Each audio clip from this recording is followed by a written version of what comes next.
Well, hello, everybody. Thank you for joining. And today I have a special guest with me. His name is Matt Rowe. And I've known Matt for a couple of years because we both were on an MS journey. And Matt has quite the story. And he's done a lot in the last, over 5 years? Yeah, over 5 years. Yes. Oh my gosh. So I can't wait for you all to listen to his story. And then we're going to learn more about what he does today. So welcome, Matt. Thank you so much, Adrienne, for having me on your incredible show. And I'm so excited to once again tell the story to so many people, giving hope that you're not trapped by the diagnosis.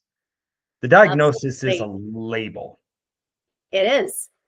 but it really comes down to who we are being fully from within. And I'll explain what this kind of all means. Yes. So, Yeah. So tell us, how did this all start for you? Like, when did your symptoms first arrive and how old were yeah. you? The symptoms first arrived in 2013. So, um, man, my math is terrible. I'm a psychology major, not a math major at all in any one shape or form. So 12 years ago, that came into this moment and it entered my life. And the way it entered in was strokes. I started to experience 25 to 30 stroke-like symptoms a day.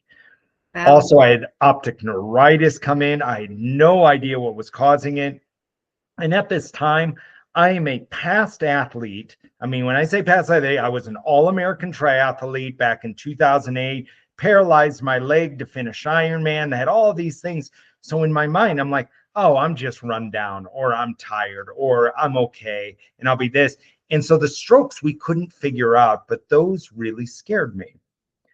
But what I found out with there is that food does make a difference, as you very much teach so many incredible individuals that food is medicine.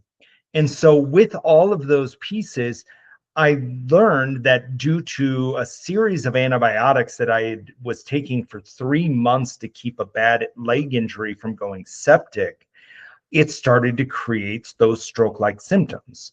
And so with it, the doctors didn't know what to do. The neurologists were looking at it and they're like, at this time, they are not having me go under an MRI. They're just trying to figure out why these strokes are happening. And so what happened in that moment is I started to have to put my health into my own hands. And instead of taking a medication that was potentially going to kill me in 10 years based upon the stats, I said, no, there's got to be something different. And what do antibiotics do? They're actually very good, but it depletes your bacteria within your body, the good and the bad. Now, if the good bacteria in our body outnumbers our cells 100 to 1, and you have 50 trillion cells in your body, it's a lot of good bacteria that feeds your brain. So then I went under a regimen of actually eating things that actually promoted good gut microbiome. And within 4 months, the strokes left. So super excited about that. But that was the start of something bigger that I discovered in 2017. So how did you discover that, Matt? Like, when you I took your health into your own hands, like, what did you do? Did you like search the internet, or did you like look at bookstores, or how did you figure that out?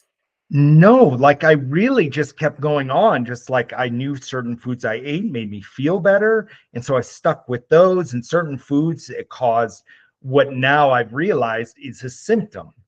So I just didn't know what was wrong. I was trying to keep hiking, do all the things, and live this life. And so honestly, Adrienne, I avoided it. I didn't want to look at any of it. I said, oh, I'm just run down, or I'm really stressed out at work right now, or I have all these other things. Because at this time, I have two young teenagers, and work is extremely stressful. Like all these things were coming into my life. And so I avoided it. I was, I think, a little bit afraid that what was I going to find out? So I just kind of put my head down and just kept working and didn't worry about it. Then there was one day that it was getting worse. And with that, I went and saw my primary doctor, and I said, guys, there's something going on. I just don't feel like I noticed not as much optic neuritis, but I noticed that my walking wasn't in balance. I noticed issues, like other little things that just kept popping up. And I couldn't come to a conclusion on what those might be. So I went and saw my primary. They then had me go in for an MRI. In the MRI, I remember the neurologist going through the results of the MRI with me. And she says, you are diagnosed with primary progressive multiple sclerosis, and we want you to take these medications. And I looked through all the reports of all the medications, and I needed more time. They just didn't look right. They didn't seem right. And so I told my doctor no, and she very emphatically, very powerfully looked at me and she goes, if you don't take these, in 6 months, you are going to be in a wheelchair. And that was back in 2017. So 8 years ago. And I sat there at that moment and I said, no, this is not going to happen this way. And that's when I started a deep research, looking and finding all the information I could on individuals that have reversed multiple sclerosis based on diet and exercise, stress reduction, and all of those things. And I said, okay, if they can do it, I can do it. How did you find those people? Oh, Facebook. Okay. Like you go and you just do as much research on the internet as you can. And this is before Chat GPT, which now Chat GPT would have made that a lot easier. So it was like almost a year of research and finding everything I could, and then making phone calls, sending emails out, meeting with these people. Then I started with all of that, and I was implementing it. I found more of a reason of why MS may have started or happened within me. So when we look at all of these moments, MS, I believe, is a perfect storm scenario. What I mean by that is, take a look at one element of our lives that we all have to do. We have to eat. So if we're eating a heavily processed diet without good fruits and vegetables, and it's creating a glycemic index within my body, and it's not actually having myself and my body perform at its top rate, that's one. The second one is stress. Stress is more damaging to the body than cigarettes. So now at this point, I've got two: bad diet, lots of stress, and then we put the third one in, and that would be medications. Or if we're doing anything else to actually hurt our bodies, which not all medications are bad, but not all medications are good either. So Matt, besides the antibiotics, were you taking other medications? There was a statin medication that they put me on after the strokes. Okay. So I was on a statin medication that was trying to keep my heart, keep my veins from constricting any further. And so that was actually a very damaging one. So I had that. So when I got rid of all the medications, then my body could start to put itself back into homeostasis. But then is when I take a look at that, it's what reduces stress: exercise, meditation, and a deeper aspect of loving myself fully from within, and basically forgiving all of my past. And so there's a system for doing all of that, but it does take time, and it's not a magic pill anymore. And so when we're looking at this, is we're taking a look at this from mind to body connection. If I could begin retraining my mind, which is possible to do, this is something that all of a sudden the stress responses, I was no longer reacting to situations, I was responding to them. So Matt, how long did it take for your symptoms to dissolve? To dissolve, it took 5 years. Okay. Yeah, Of everybody's different. Mhm. everybody is different because everybody's dis-ease is different. Yes. Yes. So tell me what symptoms went away first and which ones took the longest? Optic neuritis went away first. Okay. So that as soon as I got the diet under control, then I've never experienced another state of optic neuritis, which means when I have optic neuritis, when I experienced it the one time I did, I went blind while driving a car. That's right. Yeah, you're in my book. I forgot about that part. That was terrifying. Scary. Yes. It was, and I was very fortunate. I could get the car off the side of the road. And when I say I went blind, it just meant I couldn't pick out objects anymore, but I could see light and dark, and I knew that where I was going, I could sneak off to the edge of the road. Neither here nor there. But that has never returned. That was the first one. Okay. The second one that got put back into regulation was my bowels, my bladder control. Okay. That was bladder control with MS is it's messed up. You have to go to the bathroom really bad, and then you go to the bathroom and you can't go. And then in some random situation, I'm making dinner and I am peeing my pants. And I'm like, what is going on? Like there's no regulation within it. So as I started to actually promote my body and lower my stress, I noticed my bladder control was better. Good. And Yeah, it was that's more awful. regulated. That's an awful symptom to have. Awful. Like, and everybody's symptoms are different in all of that Everybody's stuff. is different. Yeah. So the next one was balance. I noticed my balance began to return. And when I went and walked, I didn't walk like I was drunk anymore. Like I remember going into the grocery store, and I've got 2 young kids in the grocery store. I'm like, all these people are going to think their dad is drunk walking through the grocery store right now. And I was worried about that. But that was the next one that slowly started to go away. And the one that I am actually getting my body ready to begin doing again, which is running again. I have a passion for running, and I loved it so much, the freedom that it brought, and I'm bringing that back online right now. Good for you, Matt. Yeah. So, Good. but it's a journey. It's all of healing, no matter what you imagine. Yeah. Whatever you're doing, whatever you're on a DMT or whatever, and none of it's bad. It's what is right for you within your heart. But it's a journey. Matt, do you find, I'm just curious what your opinion on this is. So you were diagnosed with primary progressive, which is the 4th stage of MS, right?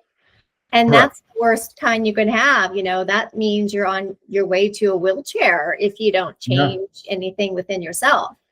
Correct. And, I think that I was on the 1st stage, right? I caught it pretty early. And it's funny, like you said, your vision returned. That was the first thing that returned to normal. And for me, that was the last thing that returned. Wow. Okay.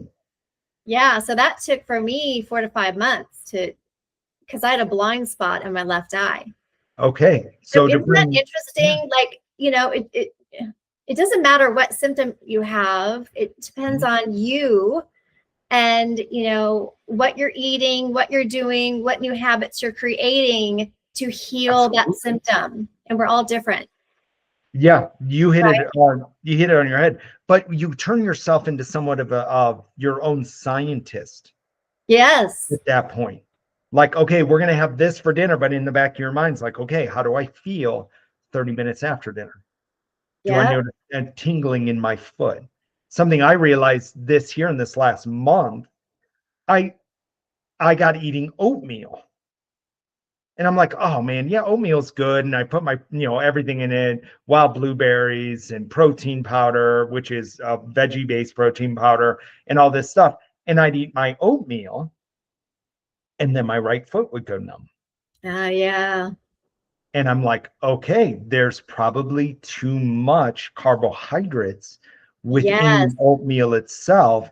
And so that was just something I immediately just removed off my diet. Yeah. And the big I bag of learned oatmeal I that bought is, oatmeal, yeah, yeah, it turns into sugar in your body. it does. Yeah. Sugar is another one that Yeah. really, and every once in a while, I'm like, you know what? I'm feeling good. I'm just going to have some sugar.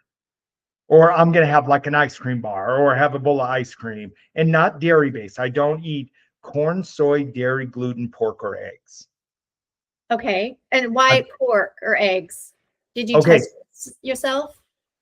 I didn't test myself, but I did use my own body as my own experiment. Okay. I'll eat an egg and I notice it creates cortisol within my body. And Oh, then I'll notice my balance is not as good if I eat eggs. For some people, they can. I cannot. did you eat pasture raised eggs? Yes, Okay. absolutely. Even down from going to a farm and getting Okay. them the chicken that lays it, because chicken should be eating bugs. They shouldn't eat grain. Correct. And so when we look at all that, all of those pieces, Yeah. chicken, the eggs, I'm okay with chicken, but eggs cause a reaction within my body. So I said, okay, that one's off the list. Okay. What about pork? Pork I use for animal husbandry reasons. I don't like the way pigs are treated in Oh, slaughterhouses. And so and of course, being on this journey, I became a member of the Bionutrient Food Association. I'm a advocate, backyard, organic regenerative farmer. So when I say that I'm a farmer, I got like 10 plants that I harvest, but it's just no chemicals allowed in the yard, no chemicals allowed in the garden. I am a stickler when it comes to what are we putting into our food. And when I look at pigs are very intelligent, and pigs are also on that side where they experience a lot of stress during the slaughter period. mhm. And the way that we treat pigs in the slaughterhouses is inhumane. And so I just choose not to eat pork. Okay. So tell me what your diet is today. Yeah, absolutely. So, for example, like in the mornings, I will make myself a shake in the morning, which consists of cucumbers, carrots, spinach, celery, wild blueberries, vegan-based protein powder. I'm a big fan of peanut butter, and I put peanut butter in mine, and then I use coconut milk when I blend it all together. And then I'll put some flaxseed in there as well. That sounds good. Oh, it's absolutely it's one of my favorites. And it's almost like it's the same thing I eat every day. So then I'll sip on that shake all morning long into the afternoon. Mhm. Then if I want a snack in the afternoon, I'll take quinoa and then I'll put some berries in with the quinoa, and then I'll add some more coconut milk to that. And then I'll make up something. And since I work out all the time, I'm definitely doing more protein powder in there. And then I just mix an easy medley going into that. And then for dinner, I will do like let's say like last night. I'll just describe what I ate last night. So we made chicken last night. So I do grilled chicken with only salt and pepper on it. And then I grilled the chicken, and then I made roasted Brussels sprouts. And then on the side of that was, I gotta rack my brain. I made gluten-free gnocchi. Oh, yum. And so but that's as far as I'll go stretching out, because I want to limit my carbohydrate Yes. intake down to less than 100 grams a day of carbohydrates. Yeah. You and I eat pretty similar. I'll eat a little bit of rice once in a while or a little bit of quinoa. Love quinoa. Yeah. Um, Potatoes, that's pretty rare. But I love sweet potatoes. Oh, God. Um, but yeah, and so as far as protein goes, you normally eat like a protein for dinner. Is that I'll right? eat a protein for dinner sometimes. So if I'm not eating meat for dinner, which Mhm. will consist of chicken and or beef, Mm-hmm. And what I'll do is I'll just have quinoa as the protein. Sure. Yeah. And quinoa does have protein. Yeah. Awesome. Okay. Finish salad. I love your diet. Okay. Besides diet, so tell me like how you dealt with your stress That was and the rest of it. So let's take a look at stress. Stress is any external factor that is causing disruption within your body, and stress can happen with your own mind because we worry about the future, which creates anxiety within the body, which is a stressor. And all you have to do is think about an event that you want to achieve or something you want to do. It can initiate stress, and then stress becomes an inflammatory within our bodies. Also, let's go to the other side of that. The other side is the past. We worry about the past, something I said, or what's this interview I did with Adrienne? Was it okay? Did this happen? Or did I say this? Or I shouldn't have said this. And so we play this shoulda, coulda, woulda game over and over and over again in our lives. Now, what you find out scientifically is 95% of your thoughts every day are either should-haves from the past or they're worries about the future. So that's basically how we're operating is the subconscious mind. We have two elements of our mind. We have the conscious mind and we have the subconscious mind. The conscious mind, only 5%, is in a state of the present moment or now. Think of it a moment when you meditate, when you're doing what you absolutely love, when you're in nature. Think of all of those moments sitting there. You are in the present moment. And the past fades away and the future is not yet here. And you are just here in this present moment. But it's so rare for us in a Western society today to live in the present moment of now. When you talk to multiple healers, I've been studying this now for 5 years, and every book that I've read, and I've read hundreds of them in regards to all of this, all the healers point to one central theme: the present moment of now. So now you asked about stress. So if stress is coming from the past or the future, and that's 95% of our thoughts, the first step we can do is become aware. Become aware that I'm upset, I'm stressed out. Man, is that happening? And when we take a breath in that moment, what you're actually doing is you're creating a pattern interrupt that in the neuroplasticity world, now through my journey as well, I became a master neuroplastician. And so through this journey of all of this and everything that we're doing is if we can become aware, then the conscious mind will take over. Instead of allowing the subconscious mind to drive the car and run rickshaw over all of us. It can be as simple as that, but that right there is the hardest thing that we will ever do. Yeah, I love that. I also remind people that stress is another word for worry, fear, Yes. Being upset, Yeah. being angry. So really any negative emotion is stress to me, right? You and hit when it you on the have head. too much stress, it raises your cortisol, which causes inflammation, and that's not what we want. Exactly what I told you earlier about eggs. If eggs is increasing cortisol and my balance goes off, guess what happens if I get stressed out? My balance is all wonky. So if I want to run again, the best thing that I can do is basically not avoid stress, because what we resist persists.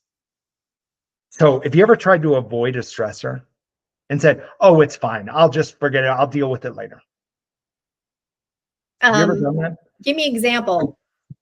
Like, let's say you had a difficult time at work and you're going through, and like, let's say your kids did something and you're like, you know what, it's fine. Sure.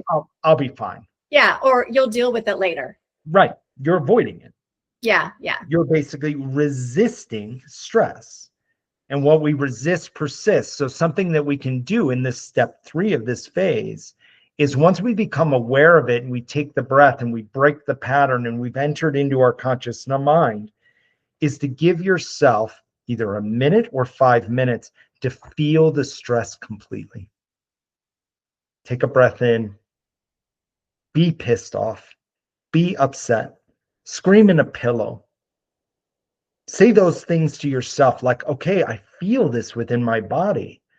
Now, this may seem absolutely weird. This may seem like, oh my gosh, that's counterintuitive. Why would I ever feel the stress fully?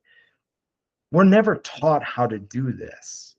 But doctors, multiple books I've read, multiple doctors that I've read and studied basically point to the same thing, is if we can actually feel that stress. So let's say we're upset that we made a mistake and we're feeling less than, and we're feeling small.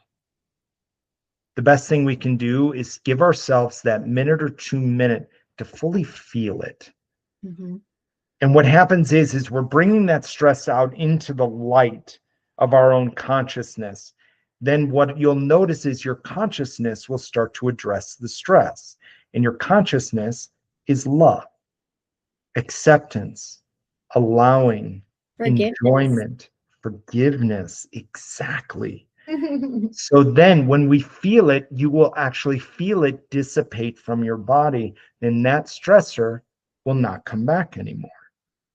If it does, it'll just be like a leaf on a river floating past you and say, oh, okay, I noticed this.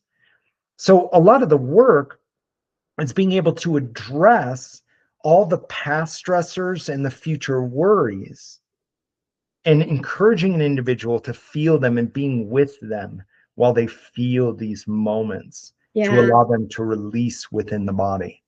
And I feel like a lot of people, they keep that stress inside, mm-hmm. and they don't let it go, right? So a lot of people don't like confrontations. Yes. And I think people either need to learn how to confront, if it's a person that's causing that stress, or like how you said it, let it go within yourself. Mm-hmm. Depends on what kind of person you are and what the situation is, right? But you need to let it go. Right. We have that opportunity to let it go between all of these. And so if we allow that to let go, and confronting people doesn't mean it has to be contentious. Setting a boundary is, as Brene Brown so beautifully does. If you've ever read any of her work, she's brilliant at this. Yeah. But it's really our ability to set a boundary and let others know, I'm sorry, I'm going to ask you not to say that again. That's not appropriate in this current date and time and in this moment for myself. I'm going to ask you not to. It's like a boundary that I set with my kids when I was working through my own journey. I remember my 18-year-old son coming home, and he's a typical 18-year-old, and he's contentious and he's fighting. And I used to fight back. I used to push back. I used to yell at him. I used to get all angry, allow stress to come out. And then one day I looked at him and said, Henry, I'm going to ask you not to do that when you come into the house anymore. I want you to go and find your center, find your ground, whatever you need to do before you enter in here. Take a breath. But don't do that again. And I set a boundary. What was amazing is it took a little bit of time, but he started to respect my boundary. And I started to notice things change. But it changed from within me. And so that's something we all have to remember is I can't change anyone else. That's an impossibility. The only person I can change is me. Yeah. And that's it. It's like when you're looking at it, and it becomes a strategy, and it becomes a system, and it becomes a projection, a trajectory would be the right word to say, that we can start walking down that path. As I tell all of my clients, let's create the mountaintop, which is what's the big thing I want to do. So what I told you at the beginning is that I'm working on running again.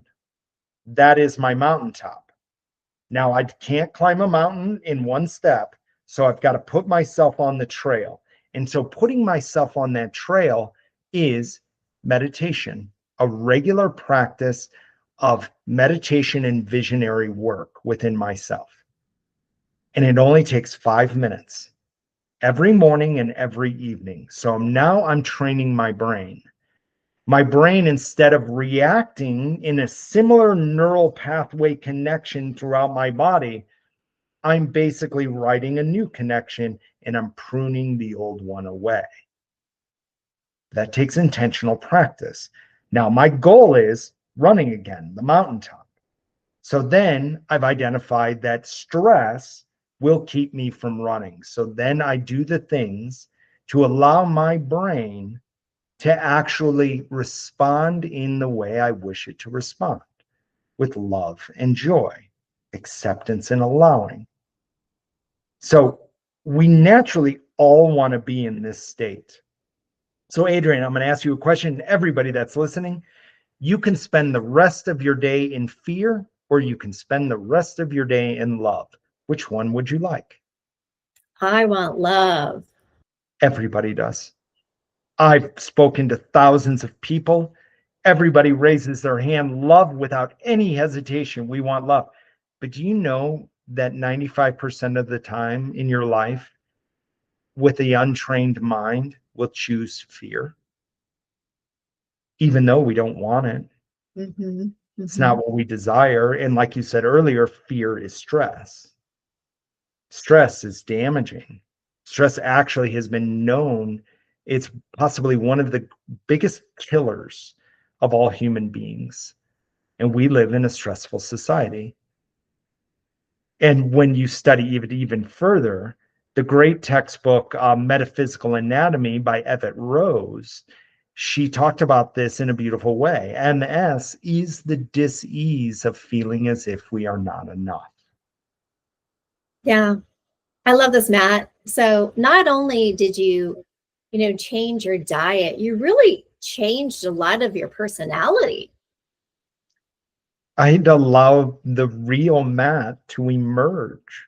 It was Yeah. already within me, but I have to do this. I've got to make this amount. I've got to do this. This got to work here. I've got to do this. And all of these have tos and should haves and all this stuff was running my life in the past. Yep.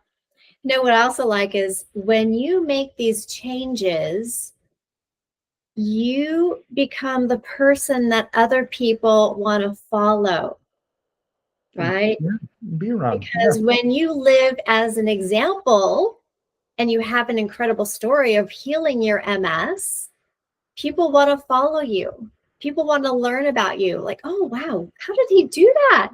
Yeah. I want to learn how he healed himself. I think it's so powerful. And I think when you become the example, you help other people because, like you said, you can't change people, but Right. you can become an example of what other people might desire, with this health and wellness and joy. That's how we all want to be, right? That's it. And that's it. We have that big desire. Yeah, I want to overcome this. But we have to enter into that state of allowing it and not needing it.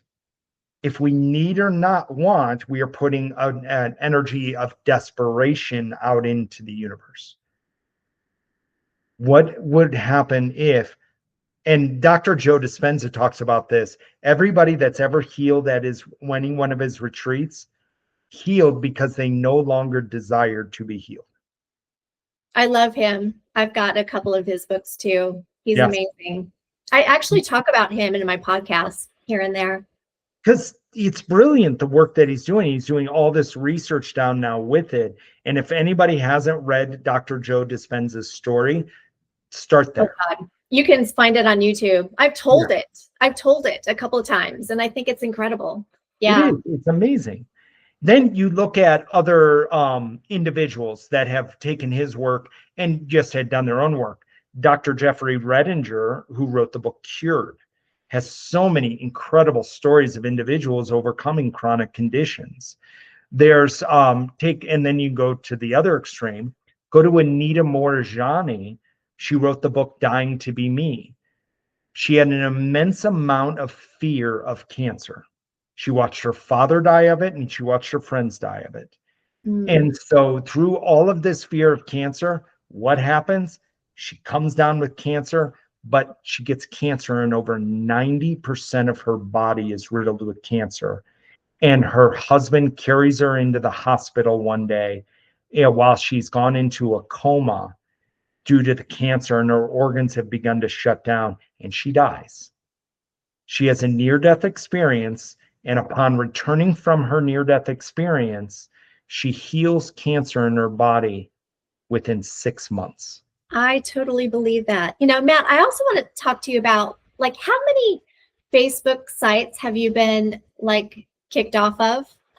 Because I've been kicked off a lot, because I will tell people that MS is curable, right? Yeah. And nobody likes that word. Nobody likes that word. Like, only half of people in the MS, maybe more than half, in the community believe that you can heal MS. Mm-hmm. And I've told people this, like, I get knocked off of all these MS sites because of my words, and people don't believe it. Exactly. And it's just a tragedy, but that's my goal, and that's your goal, right? Is to let people know, more and more people know, that MS is curable, it's healable, it's reversible, right?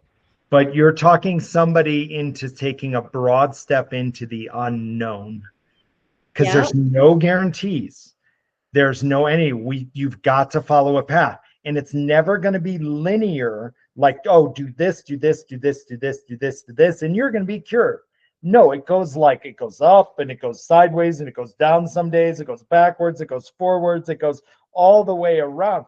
Yes, it leads you to being cured and finally getting that life back and basically eliminating the symptoms of MS, but it doesn't follow in a linear pathway. Well, and it's up to the person, right? Yeah. I mean, it's a slow process. Healing is a slow process. It is. I mean, it takes diet, it's mental health, which we've been talking about, it's exercise, and it's self-care. Yes. And that's a lot.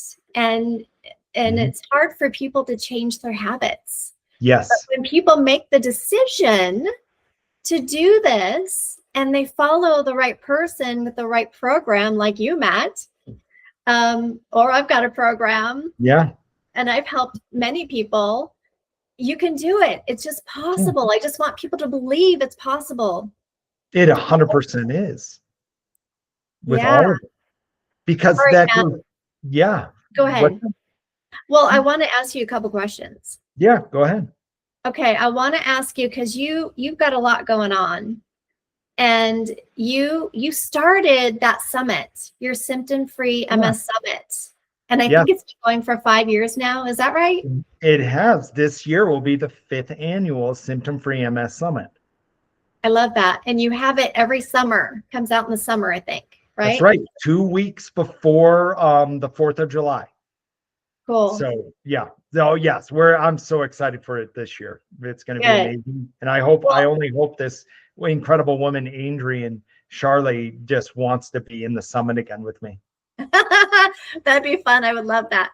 And then you just recently, you did the optimal body, optimal mind. So tell me more about that. You asked me to be on it. It was like a 15-minute conversation. It was great, but tell me more about it, and what made you think about holding something like that?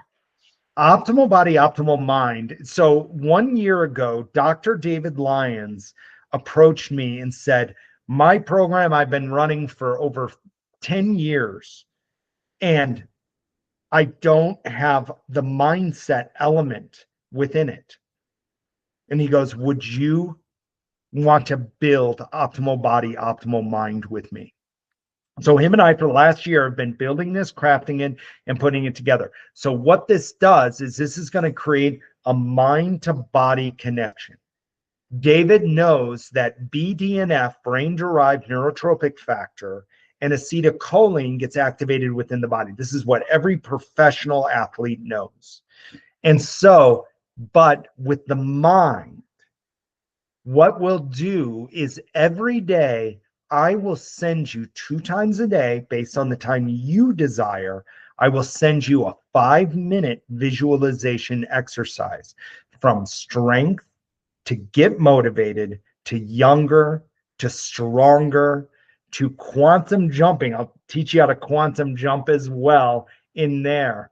And so when you're looking at all these types of mindset exercises that you can begin implementing, this is something I've been doing for a year with my clients, and then go into your exercise. And what I love about David's exercises is they're 30 minutes in length, and with focus, the body actually becomes stronger. And the body, it's not like these intense workouts like CrossFit or this other stuff that I used to be doing in my life. This is stuff that is creating neuromuscular development within the brain and body, and the body responds for those that have been diagnosed with a chronic condition, especially MS.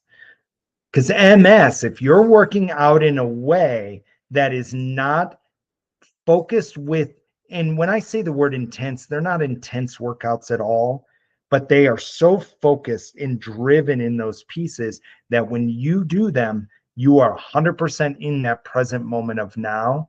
Now the body responds to that and the muscles begin to grow. Now, David also was diagnosed with multiple sclerosis, and he's used this within his own life to remain young and to remain active. And he runs and he does all of this stuff, and he's 67 years old. And so everything that he has done into there, now we put the mind element into it. This is where the rubber hits the road. So now we actually have, like those that come to you for nutrition and all of those other pieces. Then naturally what you'll say when it comes to medications is, I don't know if I really need that right now. My body is becoming stronger and stronger. And when you're starting to tell yourself that on a regular basis, the body responds that way. And you actually become healthier. Something I've noticed. So, for example, I'm going to throw it on to get a little vulnerable. This year, I stopped working out. I worked out for 30 years of my life. Like I said, I was an all-American triathlete. I'm an Ironman. I do all of these things, but I stopped working out this year. And I started to notice my walking was getting worse. I'm like, I haven't done anything else, and I couldn't figure it out. And I sat there in the moment. Yes, I'm working a lot. I'm doing a lot of incredible things, but I was getting frustrated. Why is my walking not, is this, just, and then my mind went to, oh, is this what they said about primary progressive? Is this just the natural trajectory? Is this all this stuff? I was creating the nocebo effect within my body. So under that moment, right there, I went and took a step back and say, you know what? I stopped working out. And so I started working out again 2 months ago. And I started doing the optimal body, optimal mind programming and putting it into action. Today is the best I have felt in a long time. Oh, that's awesome. Thank Thank you. Thank you for sharing that. Yeah, like, oh, you're so welcome. That on all these moments it is possible, but we've got to take that action and take that step.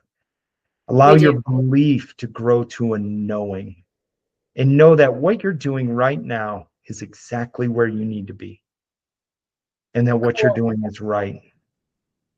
Matt, I want to ask you about your book, and then I want to ask you about what you're doing, your program. So tell me about your book, and then let's get into, I just want to wrap it up with how you're helping other people reverse, MS, or maybe you help people with other things. I don't know. So tell me about your book.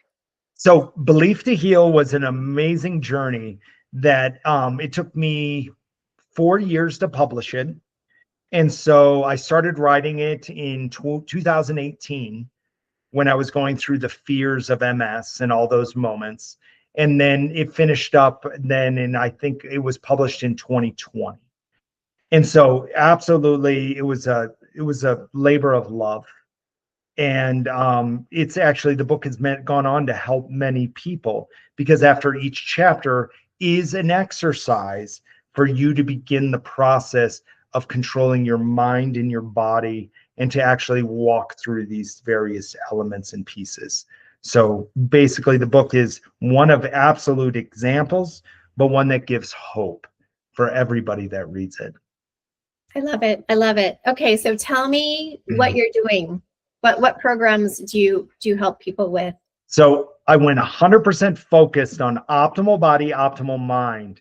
And that's where the predominant of my focus has gone. Now I run another program called Visualize It, which gives you visualization exercises sent to you twice a day. And I recommend you do those when your brain is in the theta brainwave pattern. And I'll teach you how to do all of those pieces. But really, the main focus is optimal body, optimal mind, because that takes visualize it in that beautiful healing perspective there. And then we're actually taking action on actually having the body become stronger as well with exercises that are attainable for anybody. I have individuals that are in a wheelchair, which is fine. And I remember the woman that came to me and she goes, I want to sign up for optimal body, optimal mind. It's very accessible for anybody.